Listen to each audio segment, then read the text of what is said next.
Всем наверное худут. Мы сегодня будем обедать омулем.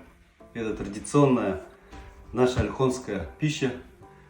Мы бузы особо не едим, это один раз в год. Рыба у нас сегодня соленая,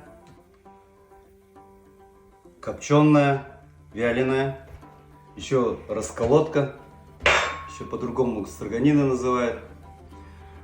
Рыба у нас маломорская, есть еще разные разновидности, кабанский, чебуркуйский.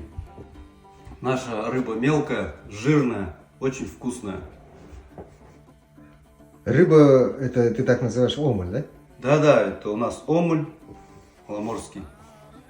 Я слышу, что поскольку в основном омуль едите, поэтому рыба просто говорите захан, да? Захан, да. Да. Слушай, Максим, а нам рыбы-то хватит? Да здесь есть еще ведерко. Я думаю, хватит. Не хватит, еще принесем. В принципе, не проблема.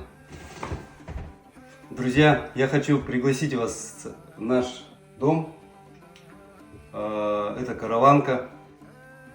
Я думаю, что до Байкала здесь совсем немного. Метров 300. Приезжайте сюда, будем всем рады.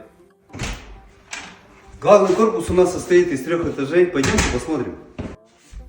Это западный берег Байкала и берег острова Ольхон. А это наш двухместный номер. Вот такие у нас санузлы. Номеров у нас много, разместим всех желающих. Звоните, пишите, приезжайте.